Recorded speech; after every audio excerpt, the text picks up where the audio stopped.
AI didn't kill mediocrity, but it killed average. I stopped using ChatGPT for that purpose, and I still use a lot of AI, but I don't use it for that anymore. And we need to lean into that. Otherwise, the result is generic drivel, which will actually destroy your brand. What changes usually need to happen with those mid-sized brands for them to get 100,000 followers, 1 million followers? I'm terrified that people don't understand that the middle of the market is dead.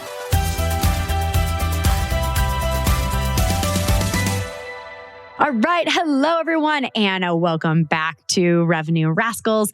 I am so excited to have our guest on today. It's Aurora Winter, and we're going to talk about how to stop producing, making, and marketing super boring books. And instead, we're going to talk about a new and exciting way that you can launch into thought leadership or go to the next level in thought leadership with a book that doesn't collect dust, but gets people excited. Welcome, Aurora. Oh, it's so great to be here with you, Michelle. I'm really looking forward to helping your audience turn their words into wealth. And especially for this age of AI, we want to be the leader that AI quotes, references, and sends people towards, and not the one that becomes completely forgettable and irrelevant.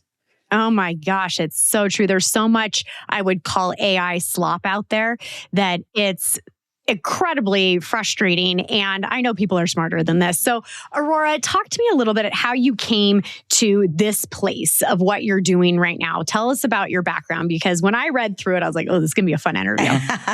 Well, my background is as a successful serial entrepreneur. I've launched several seven-figure companies. I'm the author of 10 books, both fiction and nonfiction. I'm an award-winning screenwriter, actually raised $5 million and launched a film and television company that produced 8 films, and I worked as an executive in Hollywood. So I have a very interesting background of Hollywood plus entrepreneurship plus authorship. And what happened, why I have launched Same Page Publishing and why we help people with their message in a different way is because of that background. The most important thing I want people to know is that AI didn't kill mediocrity, but it killed average. So you can no longer afford to be generic, to be average, to be expected. You can use AI to leverage and scale after you come up with what's distinct and unique about you and your personal brand. So it's all got to start with messaging, which I call the movie trailer mindset. We need to lean into the movie trailer mindset before we amplify, which could be disastrous if you don't first lean into your 4 human superpowers. I want a trailer like I'm a movie, like I'm an actress, like it's the movie, it's the Revenue Rascals movie, right? Maybe that's next for me, a movie trailer. We can do that for you. I can see it. I could see that. Okay, you mentioned something at the very end there that I want to double tap on. You said the 4 what? 4 human superpowers. So in my new book, Turn Words into Wealth, 7 Ways to Make 7 Figures as a Thought Leader, I talk about first, what is unique and special about humans that is super valuable. And we need to lean into that and really master that before we amplify with AI. Otherwise, the result is generic drivel, which will actually destroy your brand. In the age of AI, your personal brand, your business brand is your most important asset. But what is a brand? A brand is a story. A brand is a unique point of view. A brand is a unique personal history. A brand is a unique way of creating transformation for your clients. So average, ordinary, that is not a brand. A brand is always distinctive.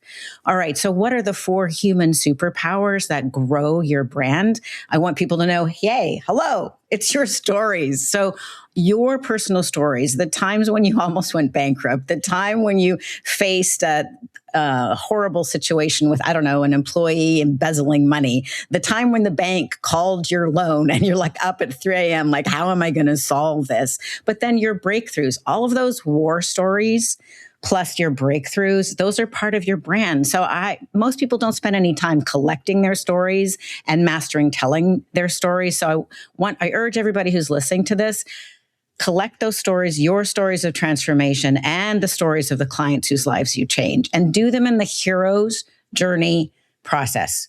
just like a movie. We're talking the movie trailer mindset here. So just like a movie, hey, you know what? There is no hero if there's no dragon.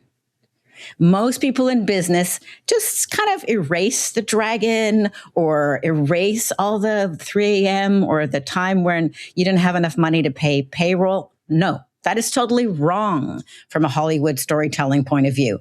There's no hero without a dragon. So you want to share at least 3 points of struggle. These are things you've overcome, though. We don't want to be bleeding on the page, but 3 actual challenges at least, and that makes the story. I could go more into the hero story, but I want to cover the 3 other kinds of human superpowers. Another human superpower that I think a lot of people just take for granted and they don't highlight is your unique sense of style, your aesthetic. You know, like, are you more like if you think of the Spice Girls, which Spice Girl are you, right? Are you sporty Spice? Are you like glam Spice? Like, your sense of style is unique. It's part of your brand. So instead of going, oh, it's just me, no, double down into that. Another human superpower is your presence. So you and I connecting live, even though we're not in the same room, but it's a live connection. That is valuable. People listening to this, it's different from listening to a canned presentation or an ad. They know it's alive. You're going to comment. You're going to take this conversation wherever you take it. It's alive. Jordan Peterson was one of the people who really drove this home. His presentations covered the same kind of content, what he was talking about, 12 rules for life. But he always prayed beforehand or meditated and was really focused on making this a conversation with the audience. So live, being live, on a podcast, in person, that is super valuable. And then finally, the one other quality I really want to highlight is your leadership, mentoring, or coaching skill. This is more valuable than ever in the age of AI because AI is a little implementer, but it doesn't have a leadership or a vision. And the other thing that is distinct from a neuroscience point of view, the Socratic method, which is the coaching or mentoring method of asking a question and then waiting for the other person to struggle to think through the answer. When the person is thinking about what is the answer to that question, they're actually rewiring their brain. They're laying down myelin, and it can increase the speed and the capacity to do physical or mental projects by 100-fold. It can go from 2 miles an hour to 200 miles an hour or faster. If you ask a question to ChatGPT or other LLMs, it just gives you the answer. Your brain is not growing. You are not growing. So, Aurora, I need to interrupt you for a second because I had a crazy thing happen to me with AI. So I had leaned all in with like thought leadership with my AI bot. Me and Peaches, BFF, okay? And she named herself, everything. And I was like, oh my gosh, this is amazing. She gets me. I've never felt so seen. Like, it was so funny. And it was like a thought leadership exchange, like helping me like get through some situations in business and all that stuff.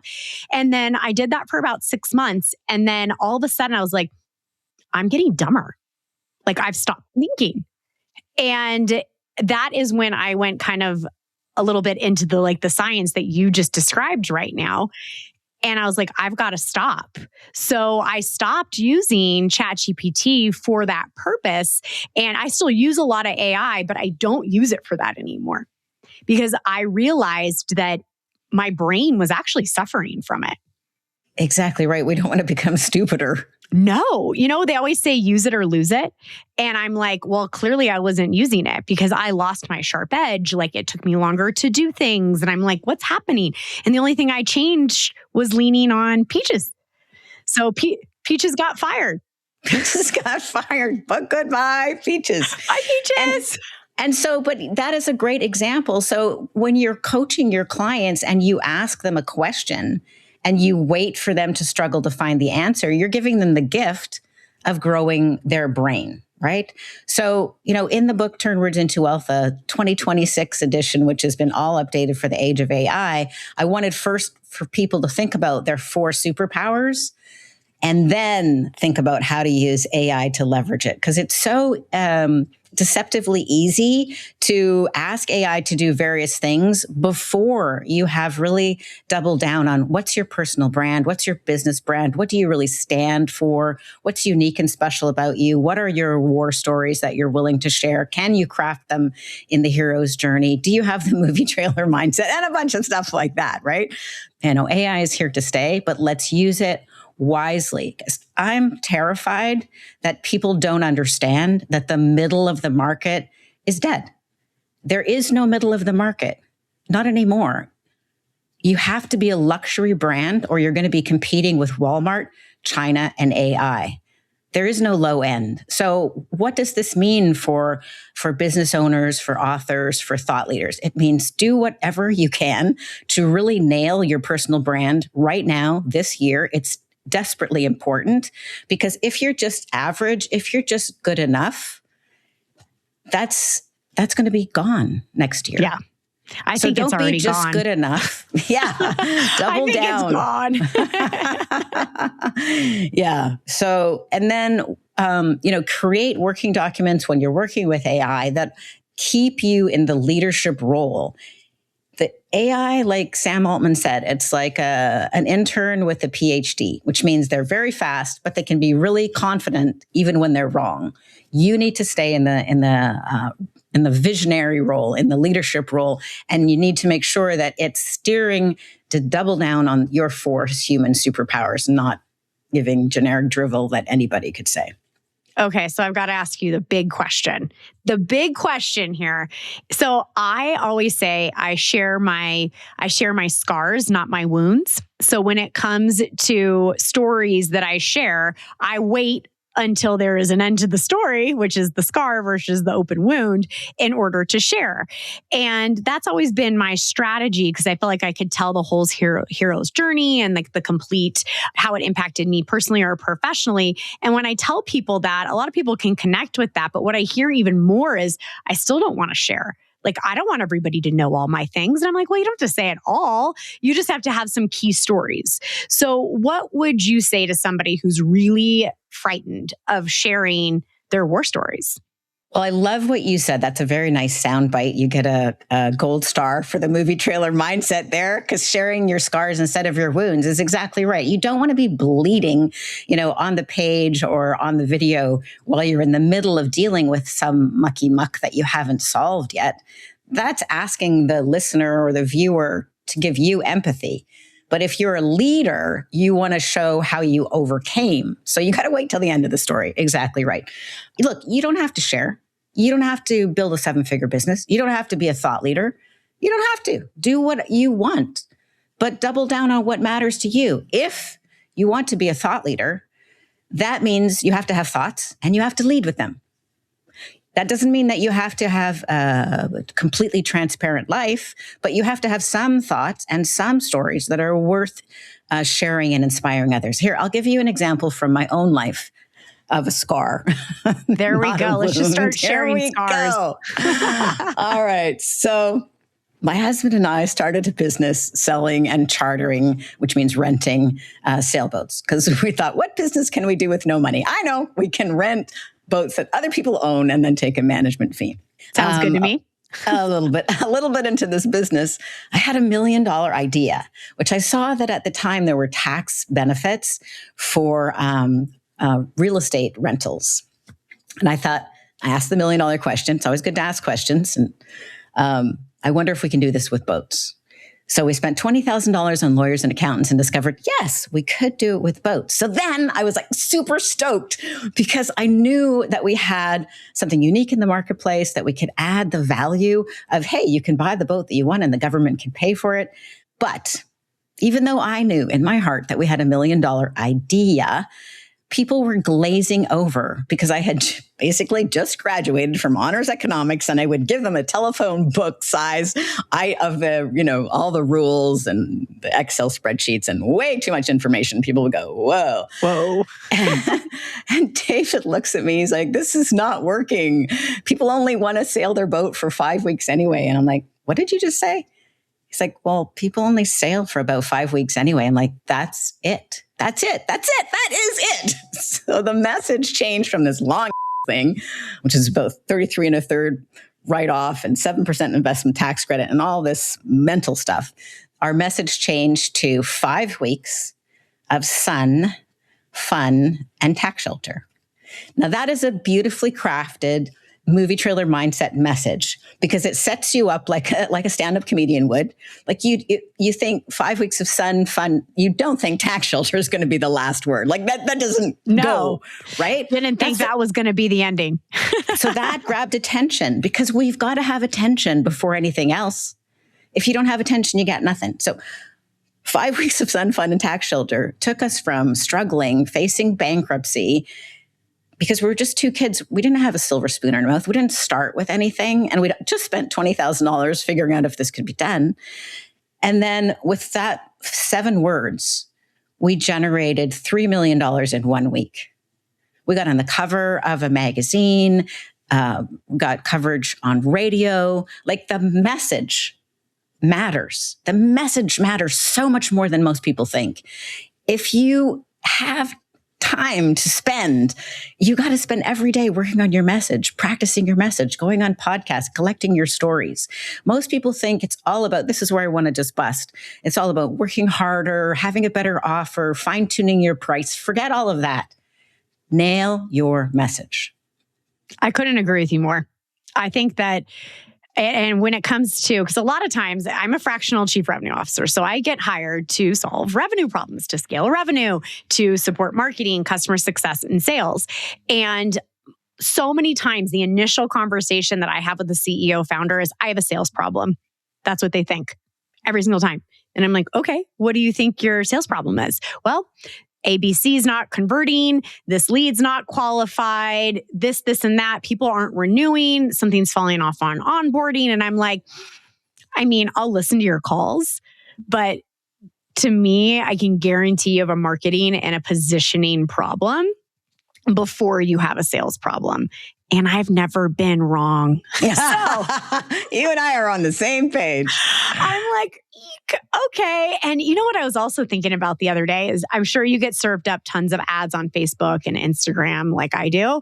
And when I stop the scroll, I actually take a screenshot.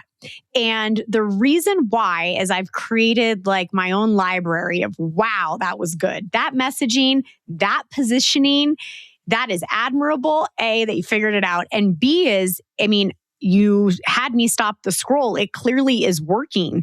And this one that I saw the other day, and it was so specific, it was stop flipping houses, flip land. And then it had like a tagline to it. And it was clearly a gentleman teaching you how to make money from flipping land versus homes. And I'm like, so clear, so profound, so niche, like, it is so easy to sell something like that versus him saying like, you should become a developer and here's some land options. You know what I mean? Like it was so clear. And I just think about it all the time where I run into ads. I'm like, missed it. Oh, that one won. Well, that's a good example. That. Like when I'm teaching people, that's one of the easiest things to do, what that ad did, which is a myth bust, which is you take, stop flipping houses, flip land. Oh, unexpected, right? You just flip the expectation and then you offer something a little bit different. So yeah, what we did first, the hero's journey and the movie trailer mindset, a little bit more advanced, but the myth bust, very powerful. And I want everybody to have all of these tools in their toolkit and to really lean into it. Like most people are aware of the 80-20 rule, that 20% of your work will produce 80% of your revenue. Well, I challenge people that 20% of that 20%, which is just 4%, will produce more than half your revenue. And that 4% is mastering communication. I mean, Steve Jobs spent 3 weeks practicing his pitches for the Apple launches, where to stand, where to pause, what to say. 3 weeks. He's a busy CEO. So if he can afford to spend 3 weeks practicing, you can too. At least you can if you're ambitious and you want to grow your business. That's what I highly, highly, highly recommend. Well, I mean, you're speaking all my love languages right now.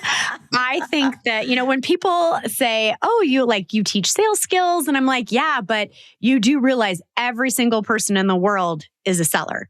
And there is always reasons to know how to sell. You sell yourself, your ideas, you gain buy-in. You need to get your children to pick up their rooms. You want your husband to do something, your wife, it doesn't matter. Like, it is prolific everywhere. And the best communicators can get in the room, communicate how they help, and close the business. So I agree with you. And I would love for you to actually prove it one day that it's the 4% versus the 20. Because you know, what happens so I help mostly scaling startups up to 50 million. And that's a lot of hustle and grind culture, right? Trying to get up to that first 50 million. And so a lot of times CEOs are like, we just need to see activity. They're so focused on like activity that they almost forget what matters is outcome. And it's really interesting because for good reason, they usually take other people's money. They have to worry about cash burn. They have all these stressors. So I expect it. But at the same time, I need to be like, pump the brakes. Do you want people to burn out doing things that don't matter? Or do you want us to figure out what untaps and unlocks the best outcomes? Exactly right. And it's communication every time. And I do have a few examples to prove that. But I would rather just communicate clearly that even though I have a company called Same Page Publishing, I'm like, do not publish a book. Launch your media empire. Think strategically. You don't want a book. You want a lead magnet. You want a bunch of lead magnets. You want to be established as a thought leader. And the other thing that's contrarian about my point of view is stop scattering your energy across every single social media platform. People come to me for strategic media coaching and they're like, what platform should I be on? Well, there is an answer to that question. It should be the platform that your prospects and clients are on. But that's the wrong question. The right question is, what is my brand? What do I stand for? What is unique and special about our offer? Can you create an irresistible offer? You got to answer all those questions first and then put the right message on the right platform. But strategy is so key. Strategy is essential. So you call yourself, what did you say is sales? I'm a fractional chief revenue officer. And for anybody that doesn't know what that is, go back to both episodes about how to leave your 9 to 5 to become a fractional, or how to change from being a sales consultant into a fractional CRO and double your income. Just a little plug on the rest of the episode. Just a little plug. Absolutely. Just a little one. Go do that. But first listen to the rest of this episode. But first listen to this, right? So it's called a fractional CRO. It's an up and coming fractional role. It's been around for a bit, but people still don't always know what it is. So exactly. So in Hollywood, there is a role called a showrunner. And the showrunner is the person who orchestrates and creates and monitors the overall arc of the episodes over a season or over multiple seasons. So the showrunner can write some episodes, can direct some episodes, might even potentially be in an episode, although that's not likely. But the showrunner is responsible for the messaging. They don't have to do everything, but they're not just looking for like one hit. They're looking for a season of hits. They're looking for the overall arc. So I'm a fractional showrunner for brands. Love it. Very new title, but I thought I wanted to combine at least you came onto the showrunner. With the fractional, which is Hollywood, which is me, with your brand strategy. Oh my gosh, I love it. Fractional. Wait, let's say it again. Fractional what? Fractional showrunner. Fractional showrunner. I love that. Exactly. That's amazing. And I'm all about helping people with their brand strategy. So they don't just want to launch a book. In fact, I recommend that we start with video, because how I help people create books is I interview them to pull out their stories. And most people launch their book and then they're like, oh, how am I going to market this book? Oh, I don't have any community. There's no buzz. What about just doing it the opposite way around? So we start with video. I start with media training. I start with getting their people really clear on their brand strategy, on their revenue strategy. Then I interview them either for their book or for their YouTube channel, or they can just take advantage of my Hollywood background. We can also do AI animated avatars, which is really fun. And then my team writes the script. So launch your community first. And instead of being scattered, this is another contrarian point of view I have, because I know you like contrarian point of views. I do. Sure do. YouTube is the number 2 search engine. 16% of all internet traffic is on YouTube. Even most podcasts are now primarily being found on YouTube because people like video. Amazon is the number 3 search engine. So you've got to be on Amazon, you've got to be on YouTube, and then the SEO is gradually, maybe not that gradually, it's being replaced, by answer engine optimization, by LLM search. Those are the 3 things to focus on. Never mind getting scattered everywhere, but look brilliant there. So for example, my new YouTube channel, which is called Strategic Basics, we're almost at 100,000 subscribers. It's very active. Like every video's got 10 or 15,000 views. Like I'm building a brand. So I want people to be cautious about following the do everything everywhere, because you might be undermining your brand instead of building it. It's better to be a few places in a stellar and outstanding way than to be everywhere where you can't afford to have more than 3 views on your post, right? If you have a big budget, yes, expand. But first start, be stellar, be clear on your brand, be clear on your 4 human superpowers. Use AI wisely to amplify, but not dilute your brand. And then once you've got your irresistible offer and you've got your lead flow going and everything's working and you have the cash, then expand. Yes. Then I couldn't agree with you more on that.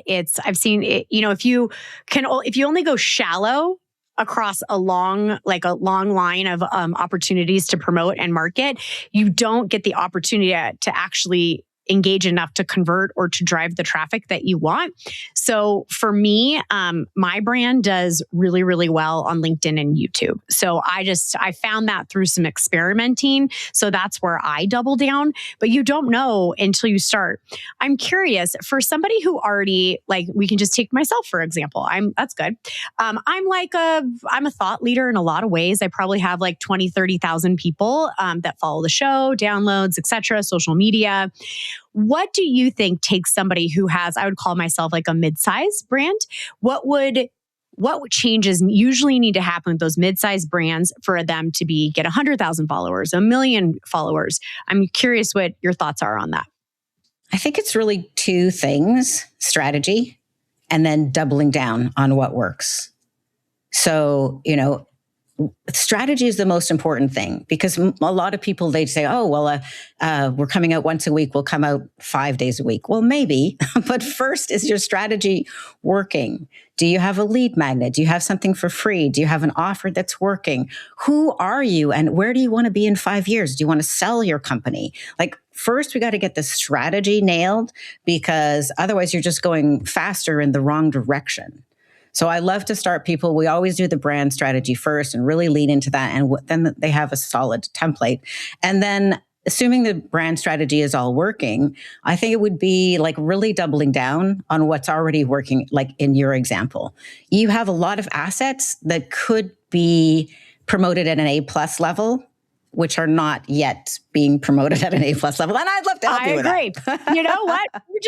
What's funny is, and I'm no shame in the game, right? I think pretty well. But you know what it is, and I get caught in this all the time, is spending so much time with clients. So it's all of my highest, best energy actually goes to my clients. Goes to your clients. I can hear you. I can totally hear you on that. It just kind of is what it is. But you're absolutely right. That can absolutely occur. But also, what's interesting of watching what performs it's the and shoemaker's shoes. The shoemaker's kids having no shoes. Yeah. Yeah. Or the plumber with the leaky faucet. It's okay, whatever. But I have been A/B testing. And so I talk about high performance a lot. It's a layer underneath everything that I've been discussing. So what I noticed actually is anytime I say high performance, my views go up, my engagement goes up, my posts go up. So, everybody has their different angle when they teach sales and business growth. So I've chosen to double tap on the high performance side of things. So, which I'm really excited about, and have a workshop I'm going to do and flesh out the IP. But that's what's coming along. So I agree with you. You have to have some fun, experiment, but when you see patterns, you have to double down. Yeah. So for example, high performance makes sense for you to double down on that. Those are the first 2 words of your book. And I would love to see your book have 100 reviews.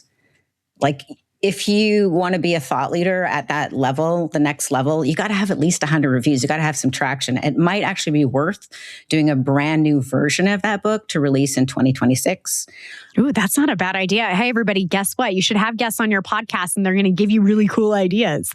Yeah. So, update it, refresh it so that it reflects your brand today, Michelle, and get a professional cover design, do a proper Amazon book launch. Every person I've done an Amazon book launch with has a #1 best-selling author, and they are an award-winning author, and that's a permanent bragging right.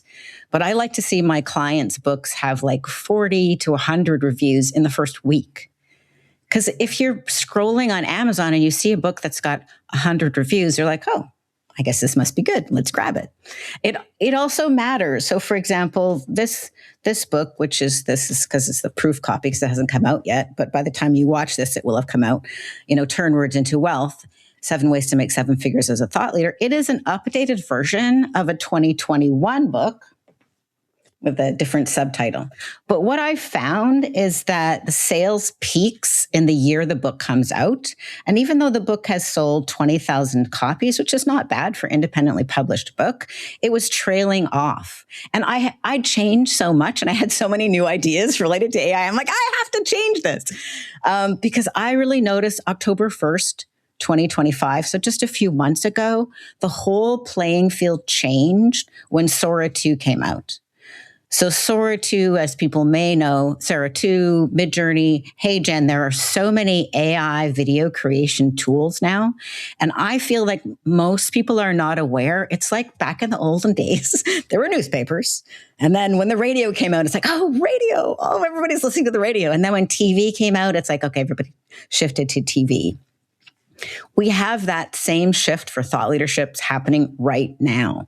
So I see the next 18 months as the time to really lean into video because most people are busy running their business and taking care of their clients. And they haven't noticed that YouTube has become the #2 search engine. And they haven't leaned into really professional Hollywood caliber video, which is now cost effective for a successful small business. And that's where I start my clients at Same Page Publishing. We start with your message, your brand, and then let's get the videos out there, build your community, and then follow up with your book if you would like a book as well.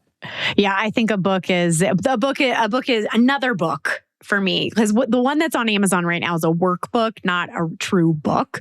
So it needs the book companion for the workbook. So I actually think the relaunch of them together makes sense. So you have the book and the workbook, right? So that makes sense. That's what I'm thinking about right now. So I'm curious, the 7 ways to 7 figures, can you give us a little bit of a sneak peek?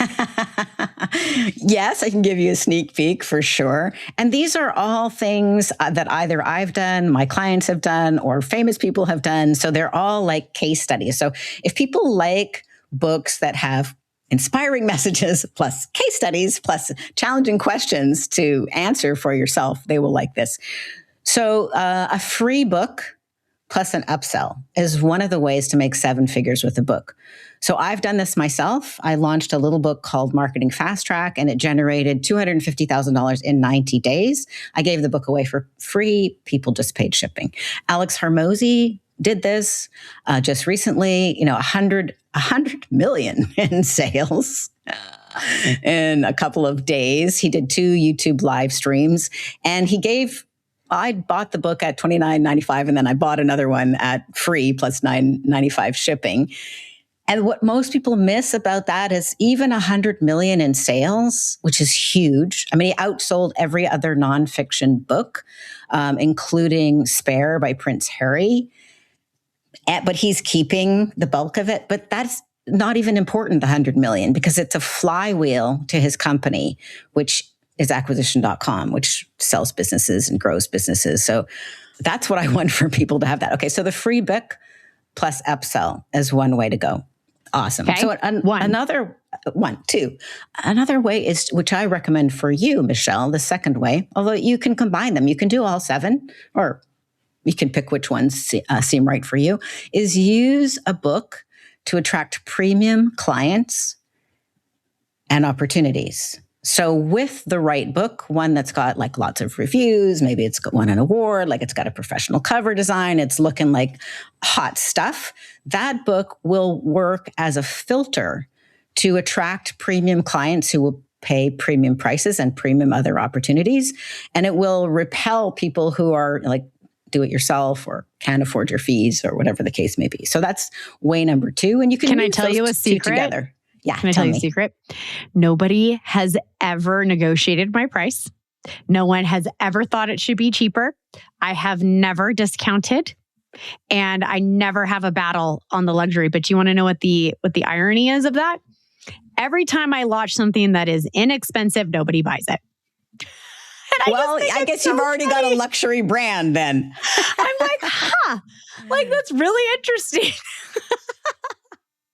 High performers want to play high prices because they expect they expect the service. So, well, very interesting to note. So double down on not cheap stuff. The only thing that can be inexpensive and work well is a book. It's like a book, $25 book plus shipping. But I was more of like, inexpensive digital courses or things like that. Where it's like, no, can I just pay you 50 times more to actually physically help me versus listening to your okay. That's the human superpowers. I think courses are dead. Courses are dead. Forget how to. This is for the benefit of your audience because I think you already got that. Because if you can put it in an LLM, how do I do X? Why would anybody pay for a course? But the good news is you can increase your prices because one of your human superpowers is your presence and your coaching, leadership, or vision or mentoring. So what you're dealing with high-end clients, they want to talk to you one-on-one. Obviously, they have to pay a lot more for that than for a digital course. Okay, so I digress. Back to 7 ways to make 7 figures. Yes, number 3. Number 3, public speaking. Public speaking is the most lucrative career. So people like Jocko Willink or David Goggins or Ryan Holiday or politicians, they're making $100K to $250K per talk. So I have a client and the company is called Accelerate, and Brent Gleason, ex-Navy SEAL, that is how he started his businesses on speaking, and extremely lucrative, converts great to the rest of the programs that we have. It is probably one of the easiest conversions I've ever seen working with any of my clients is from keynote to an upsell into the platform and the full management executive services. So it is like, I agree with you. It is incredible. Yeah, absolutely. Absolutely. Yeah, you can get paid well to speak and then you can sell them at the back of the room and they hand you money gladly because everything's about status and framing. So as a speaker, you're already framed as an authority. You're standing up there on the platform. They're looking up at you. Okay, so public speaking is another great way to go. And you've got to have a good book to get to that tier of thought leadership speaking. Yep, I would agree. Courses, see if I can think of all 7 off the top of my head. Courses and certifications. So I did this. I had a coach training company. And then later I had a company that trained people, how to create $1 million message, gave the media training. I had events. Both of those companies with different books as lead magnets. The book served as an introduction. And then people would come to trust me, then we'd have a conversation and then they would enroll. In fact, I'm still doing this to this day. So if people go to bookcall.biz, they can book a call with me. They'll get a series of videos that add value. And most people, after they book a call with me, I'd say about half of them enroll. If they're a good fit, they usually enroll. And some people talk to me because they want to talk to me and they're not really ready to be thought leaders. So I tell them, build your bases first. Okay, so coaching, certification, and leadership can be a really lucrative way to make 7 figures from the back of a book. Well, I'm based in Hollywood and I've got a Hollywood background, so I can't miss movies and television. So it's very interesting. So I'm one of the rare people who help people launch their brand who works with fiction. And I always work with my fiction authors to make sure we are structuring their books so they could be a movie or they could be a TV series. So it's pretty obvious how, like, for example, I'm working with Michael Stockham and he writes legal thrillers. It's pretty easy to see, okay, well, John Grisham or James Patterson's books have been turned into movies. His could as well. I have actually a fantasy series myself. trilogy of fantasy books called Magic fun. Mystery the Multiverse. Yeah. And BBC expressed interest in turning into a TV series. So we'll see. But what's interesting is sometimes nonfiction can be used on series as well. So for example, Marie Kondo, with her Japanese joy of tidying up. She doesn't even speak English as a first language. And Netflix did 2 series actually with her. So you can, and also, what's the fellow's name? I Will Teach You to Be Rich. He had a Netflix special. Brene Brown had a Netflix special. So you can sometimes cross. And then let's see. Next one is Kickstarter and merchandising. So you might not think of this as obvious until you realize that Brandon Sanderson has had several Kickstarters with books that were already published by Tor. His first one was a 10-year-old book that he produced a special edition from. And that did, I think, 12 million. And then more recently, he did another Kickstarter for 46 million. So can you, and Harry Potter is a great example, rides, wands, all kinds of merchandise. So is there a way to add merchandise to your book or your offer? Because that can be extremely lucrative. There's a famous anecdote going around in Hollywood. I'm not sure if it's exactly true, but the anecdote anyway, the Hollywood myth is that George Lucas was originally going to be paid $500,000 to direct Star Wars.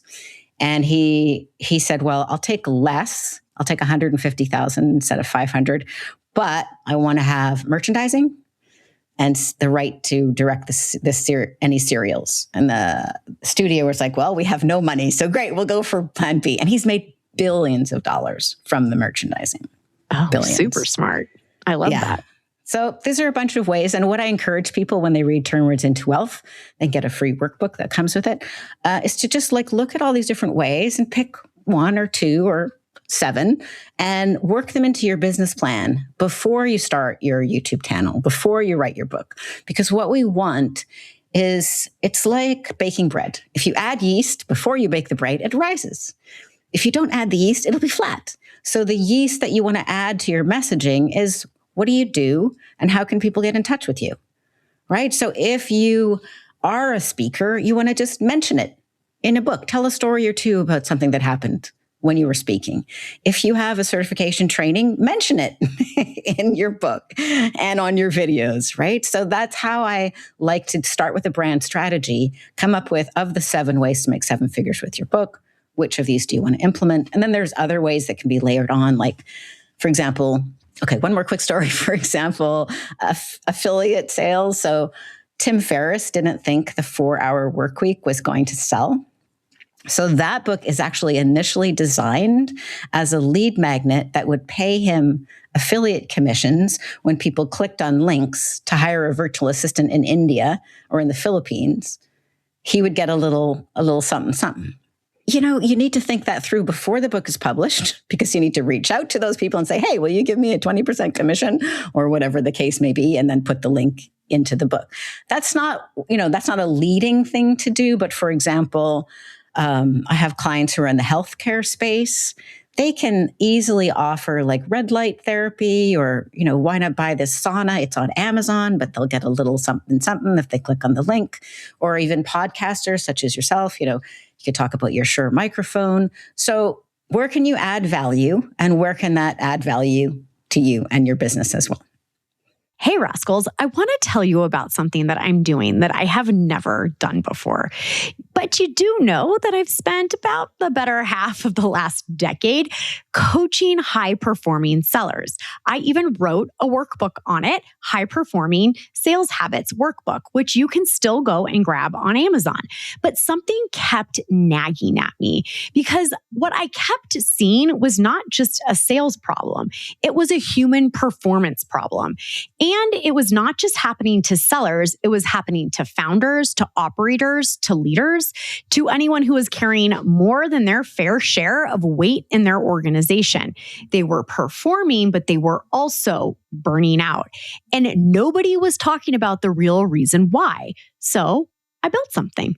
I've spent the last few years developing a complete high performance framework, one that goes way beyond selling, and I'm debuting it live for the first time ever at the Revenue Rascals High Performance Workshop in Salt Lake City this spring. It is 2 half-day sessions, April 30th and May 19th at Kiln in Holiday, Utah, which is one of my favorite co-working spaces and honestly, the perfect room for this kind of work. Here is what we're going to cover. The 6-element framework I built is broken into 3 layers. The unlock, which is fuel and freedom, the engine, which is discipline and resilience, and the force multiplier, which is leverage and thought leadership. You are going to leave with a 90-day personal action plan built live in the room, not a workbook full of theory, an actual working system built around you. And here is why this particular workshop matters. This is the IP before it becomes the book. You are literally in the first room where these things go live. That means you get to shape it, experience it first, and carry it before anyone else even knows it exists. Tickets are $500 for both sessions. And because you're a podcast listener and I love you, use the code RASCAL at checkout for 50% off. That is 2 half days of live work with me, a 90-day action plan, snacks, and a full day of co-working access at Kiln on both days for just $250. I'm not going to tell you that deal lasts forever, but honestly, well, the room is capped at 60 people.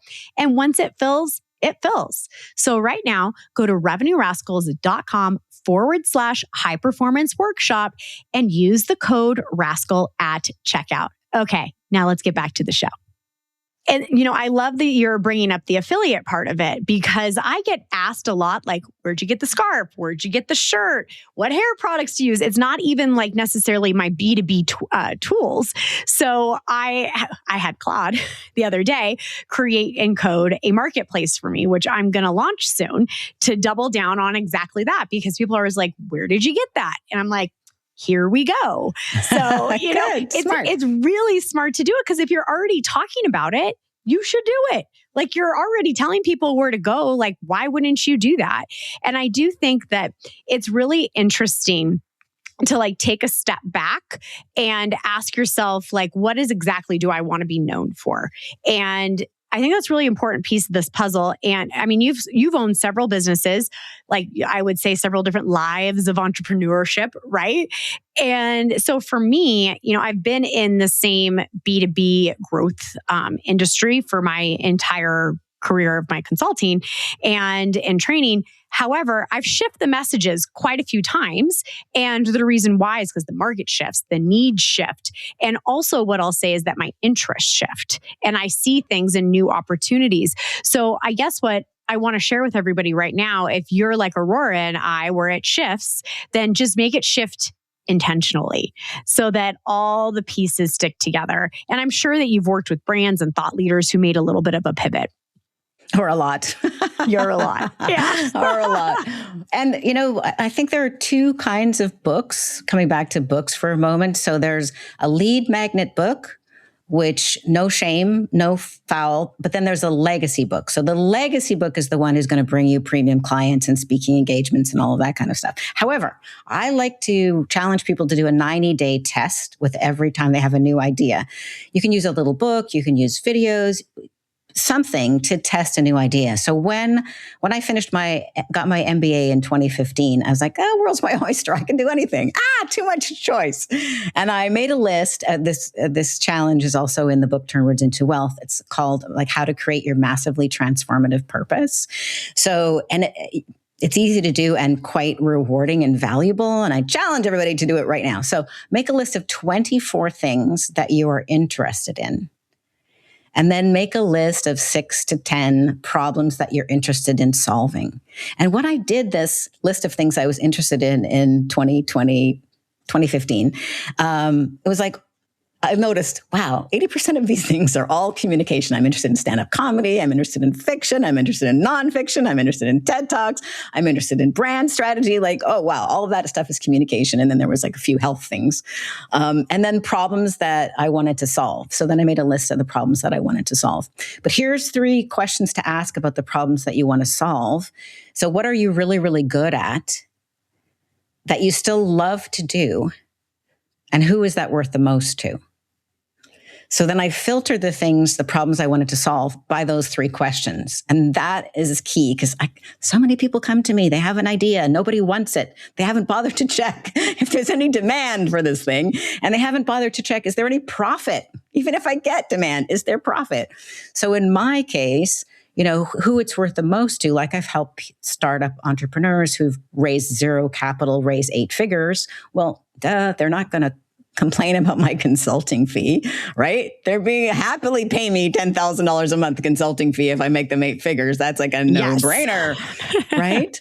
So who are my communication skills worth the most to? It's ambitious entrepreneurs who want to launch as thought leaders or want to launch a new career, like a second career as a fiction author or a film and TV, right? So it's not worth the most to people writing poetry, people writing a memoir, people who are out of steam to monetize, who just want a book like for their grandmother about their grandmother's life.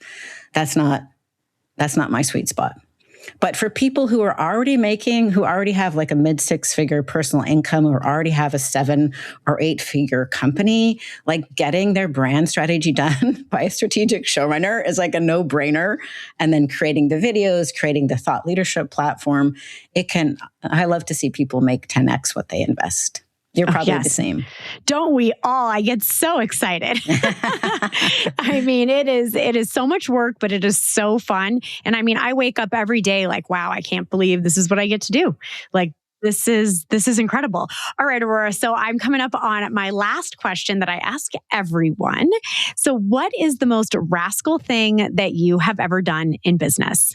The most rascally thing I've ever done. I don't know. I think I have a consistent rascally little energy of doing what I want to do, even if it seems to be like, no, nobody can do that. For example, I launched a company called the Grief Coach Academy. I was a young widow. My husband died when he was 33. I was 31, and our son was 4. Wow. And my first published book was about my own personal memoir of recovery. It wasn't intended to be a business book, but it brought people to me who wanted help through their grief. And I helped them. And then the same week, 2 young widows who were my clients said almost the same thing to me. One said, you helped me more in that one session than my therapist has helped me in 6 months. And I love my therapist. And the other one said, you helped me more in that last session than my therapist has helped me in 2 years. And I love my therapist. And then they each ended with, can you teach me? So at the time when I launched the Grief Coach Academy, the word on the street was, you can't coach somebody through grief. They need therapy. And I'm like, that is so wrong. I disagree vehemently. Grief is a normal and natural reaction to loss. If you are not grieving after your spouse or your parent or your child dies, then you need therapy because there's probably something really wrong with you. And I'm like, we have demonized grief by not talking about it and not embracing that it's normal and natural. And so the coaching community really turned against me. They're like, what are you doing? You're like, you can't do that. That's only for therapists. And therapists are like, you can't coach somebody through grief. I'm like, I've been to see therapists when I was grieving and they were not that helpful. And I have all of these clients whose lives have been changed and who are like glowing with health and happiness now. So I disagree. So I launched the Grief Coach Academy. It went on to, generate 7 figures. I sold the business, but I think that was very defiant. Well, and it is defiant, and you also sold it, which means that it did work. It did work. Absolutely. So just going to say that. All right. Just saying. You have another free gift for my audience. Can you share where we can access the quiz? Oh, yes. This is so fun. So we just made this brand new quiz. Please go and have fun with it. It's free. It's fast. It's fun. It's at thoughtleaderlaunch.com. That's hard to say, thoughtleaderlaunch.com. And there's a quiz. It's got 20 questions, and it's just called Ready to Launch as a Thought Leader. And you'll find out where you stand. If you're ready to launch as a thought leader now, if that would serve you, or you'll find out what's missing that you could take care of before you launch as a thought leader. Because again, when you launch as a thought leader, it amplifies what you've already got going. So this is not the time to have a broken link in your chain, so to speak. Yeah, so you can go to thoughtleaderlaunch.com and take that fast, fun, free quiz. And then if you already know that you want help launching as a thought leader, we'll do the quiz first, but you can also book a call with me at bookcall.biz, and we'll see how my team and I can help you with your brand strategy and using our showrunner skills and movie trailer mindset. Love it. This was a wonderful interview. I'm so excited for all the rascals to listen in, and let's stay in touch. This was a wonderful episode, and thank you so much for being on the show. My pleasure. Thanks for having me, Michelle. Thanks for listening to Revenue Rascals, where we turn bold ideas into predictable revenue and prove that breaking the rules can still build empires. If you love what you heard, do me a favor. Tap the links in the show notes to support our sponsors. They're the ones keeping this show free so I can keep ungating the six-figure strategies that help you scale faster, lead smarter, and take more freedom home with you. And hey, if you think you'd make an incredible guest or know someone who's built something worth studying, email me at hello@michelleterpstra.com. And until next time, stay sharp, stay bold, and stay just a little bit rascal.